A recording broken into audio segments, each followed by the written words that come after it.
Hello, this is Patient X Files, where the rare becomes real. The woman who saw everything upside down. I never told anyone about what I saw that Tuesday morning, but Sarah's screams still echo in my mind every single night. She was standing in her kitchen, perfectly normal from everyone else's perspective, making coffee, humming a tune, living her ordinary life. But when she looked out the window, her face went white as paper. Her hands started shaking so violently that the mug slipped from her fingers and shattered on the floor. "Everything's wrong," she whispered, pressing her palms against her eyes. "The whole world is upside down." Her husband rushed in, thinking she was having a breakdown. The neighbors called an ambulance. Everyone assumed it was stress, exhaustion, maybe a mental episode. But Sarah wasn't losing her mind. She was experiencing something so rare that most doctors have never seen a case in their entire careers. For the first time in her 34 years of life, Sarah was seeing the world exactly as her eyes actually perceive it. Upside down, flipped, inverted. And it was destroying her. You see, there's something your brain has been hiding from you since the day you were born. Something so fundamental that questioning it seems absurd. Your eyes don't see the world right side up. They never have. Every single image that hits your retina is completely inverted. The floor appears at the top, the ceiling at the bottom. When you look at someone's face, their mouth is where their forehead should be. But your brain, in one of nature's most incredible magic tricks, flips everything back before you become conscious of it. It's been lying to you your entire life, creating the illusion that up is up and down is down. You've never seen reality.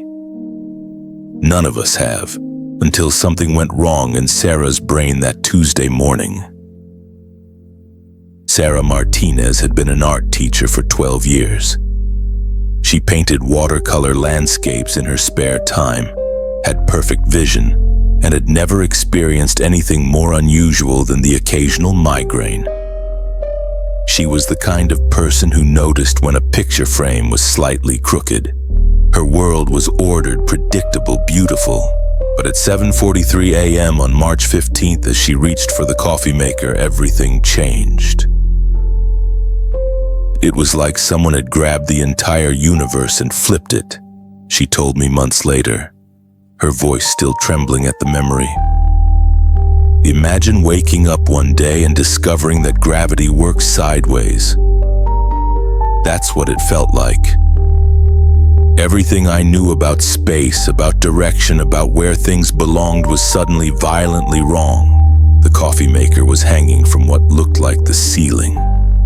The kitchen table was floating above her head. When she tried to walk, her brain screamed that she was about to fall upward into an abyss. Her reflection in the window showed a woman standing on her head, mouth at the top, hair dangling downward into empty sky. "I couldn't understand how everyone else was walking around normally," she said. "They looked like they were defying every law of physics, walking on the ceiling like some kind of supernatural creatures. I thought the world had ended. I thought I was dying." Sarah's condition is called acquired cerebral visual inversion, and it's so rare that there are fewer than 50 documented cases in medical literature. Most happen after brain surgery, stroke, or severe trauma. But Sarah had none of these. Her inversion appeared spontaneously, without warning, without cause. Dr. Elena Rodriguez, the neurologist who eventually diagnosed Sarah, had never seen anything like it. "In 30 years of practice, I'd only read about this condition in textbooks," she explained. "The patient retains perfect vision, perfect cognitive function, but their brain stops performing the automatic flip that makes visual perception normal. They see the world exactly as it appears on the retina for the first time in their lives. But here's what makes Sarah's case so disturbing, so heartbreaking, and so utterly fascinating. She couldn't adapt. When psychologist George Stratton first experimented with inverted vision in 1896, he wore special glasses that flipped his visual field upside down. After 8 days, his brain adapted. He could walk, write, and function normally in his upside-down world. When he removed the glasses, normal vision looked wrong for several hours before readjusting. Other experiments have shown similar results. The human brain is remarkably plastic. It can learn to interpret inverted visual input within days or weeks. Most people who experience sudden visual inversion due to medical conditions eventually adapt and return to normal function. Sarah didn't adapt. Weeks passed, then months, and her brain refused to flip the world back to normal. She remained trapped in an upside-down reality that tormented her every waking moment. I couldn't eat, she remembered. Food looked like it was falling upward off my plate. I couldn't drive because cars appeared to be driving on the sky. I couldn't even hug my children properly because their faces were where their feet should be. Everything beautiful in my life became a nightmare. She tried special prism glasses that would flip her vision right side up again. But this created double inversion.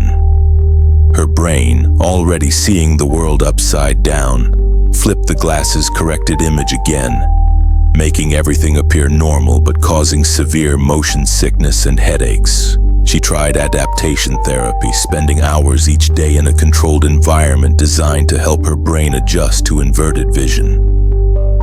She tried meditation, drugs, even experimental magnetic stimulation of her visual cortex. Nothing worked. The psychological toll was devastating. Sarah fell into deep depression. She couldn't work, couldn't drive, couldn't function in a world that looked fundamentally wrong to her every moment of every day. Her marriage began to crumble under the strain. Her children didn't understand why Mommy couldn't look at them anymore without crying. People kept telling me to just get used to it, she said, her voice breaking. They'd say, it's just upside down, you can adapt. But they didn't understand. It wasn't just about orientation. It was about losing your basic trust in reality.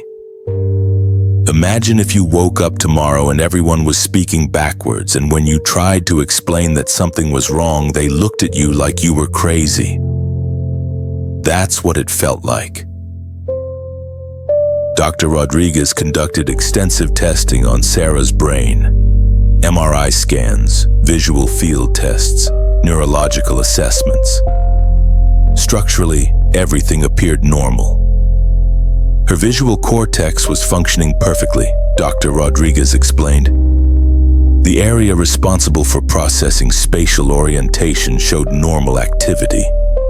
But somehow, the automatic inversion process that happens in everyone's brain had simply turned off. It was like a switch had been flipped, and we couldn't find a way to flip it back. The strangest part was that Sarah's condition wasn't consistent.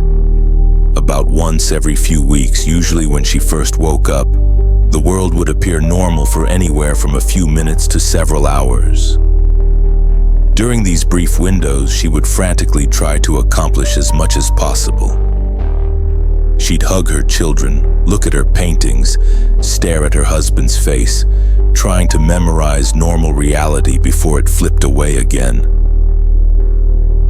Those moments were both a blessing and a curse, she said. They proved that my brain could still do it, could still make the world right side up. But they also made the return to inversion even more crushing. It was like being given a sip of water in the desert and then having it taken away. These temporary reversions baffled the medical team.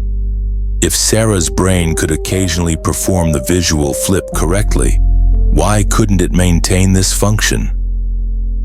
Dr. Rodriguez theorized that during sleep some neural pathway was temporarily restored, only to fail again as Sarah became fully conscious. Sarah began documenting her experience in a journal, writing everything upside down so it would appear normal to her inverted vision.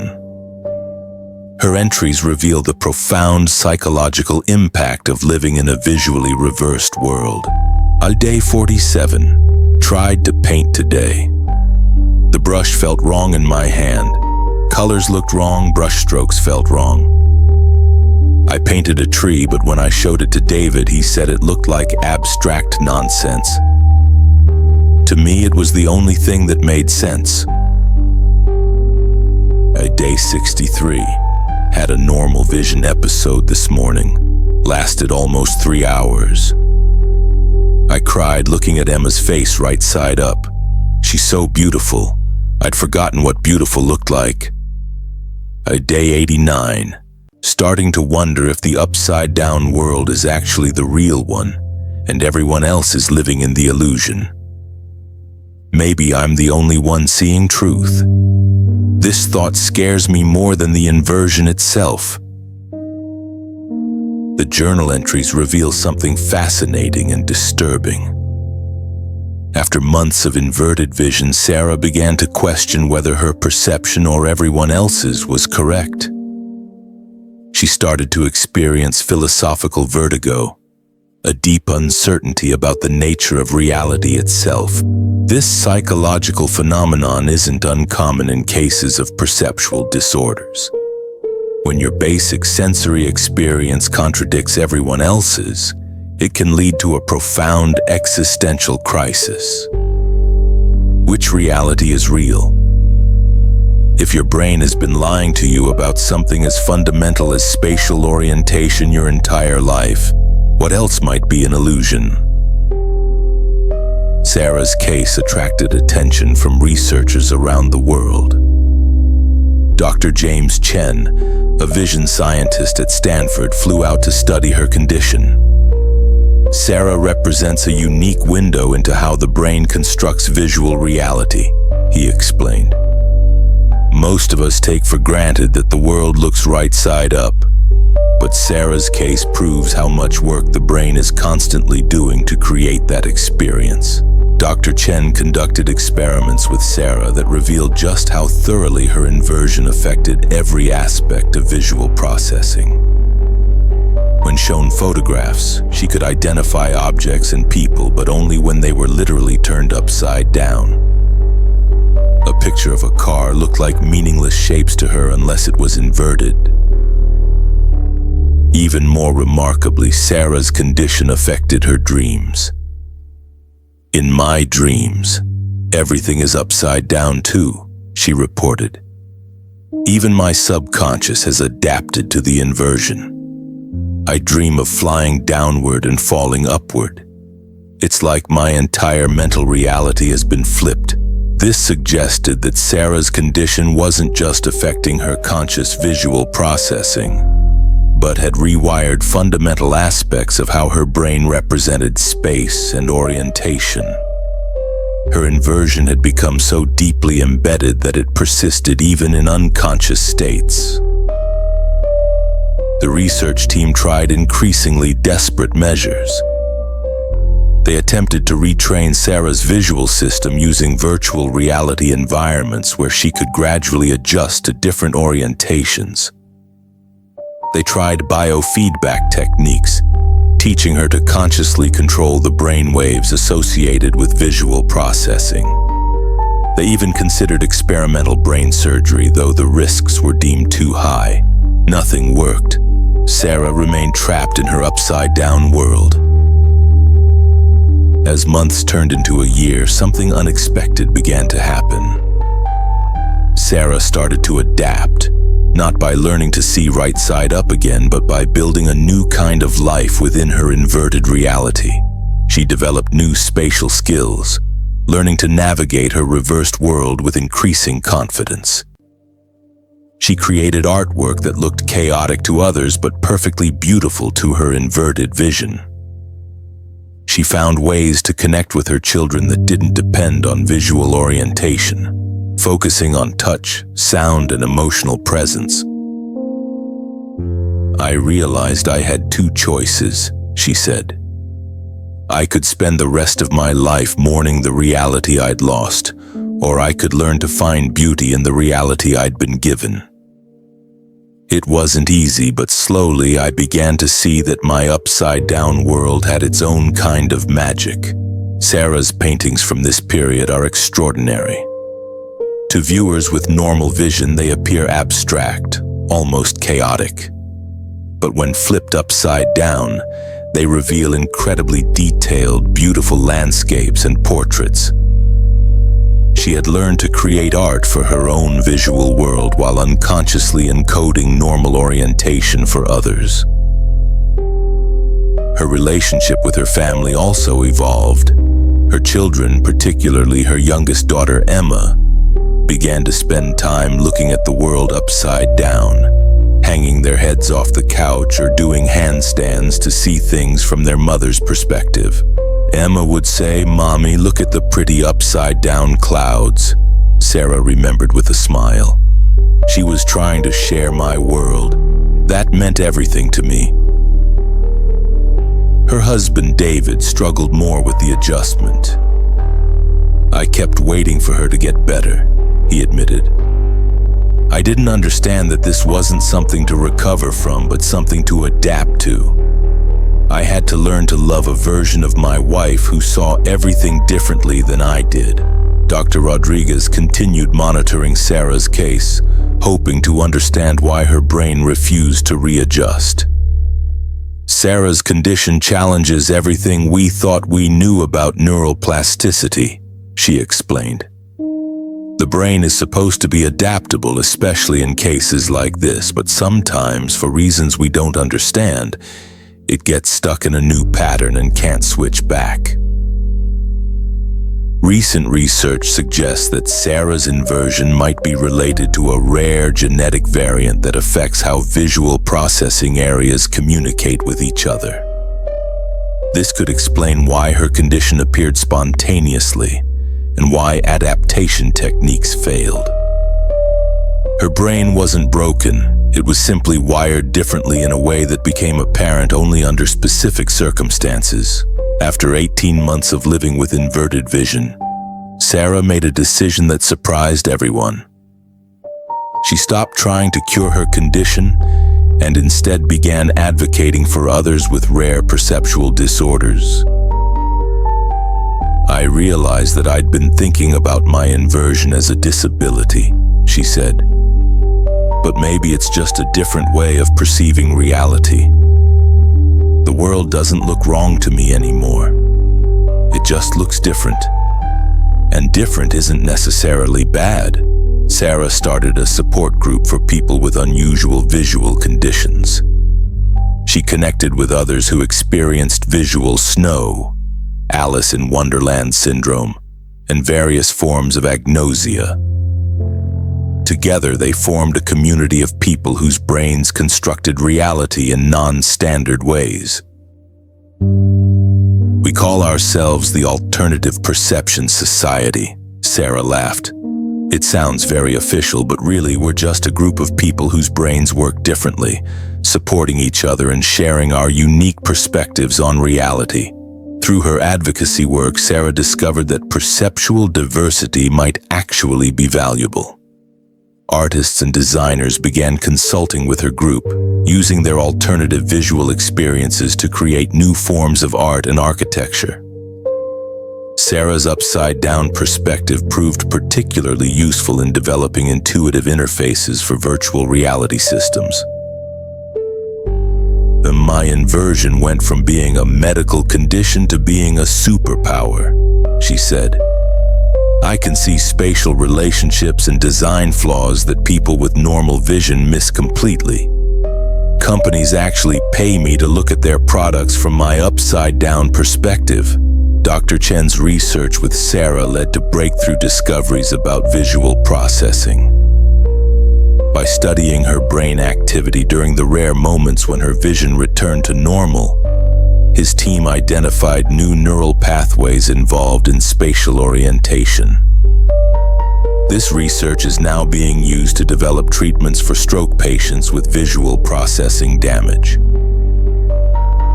Sarah's condition, as challenging as it was for her personally, has contributed enormously to our understanding of how the brain creates visual reality, Dr. Chen explained.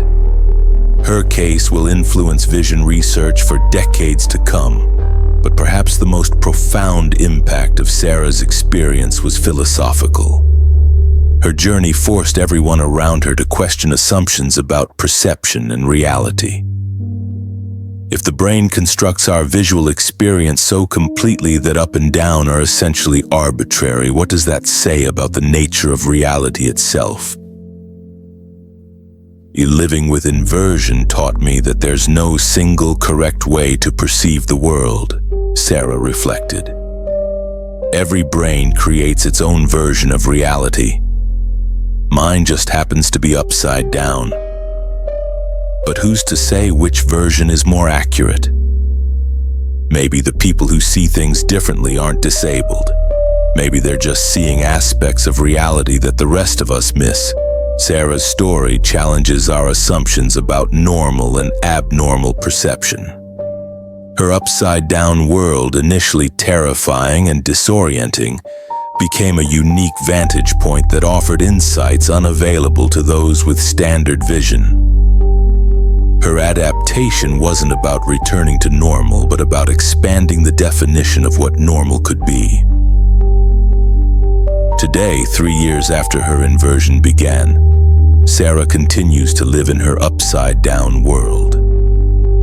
She's learned not just to cope with her condition, but to thrive within it. Her art sells in galleries. Her consulting work helps technology companies design better products, and her advocacy has improved support for people with rare perceptual conditions. Her children have grown up understanding that reality can look different to different people, making them more empathetic and open-minded.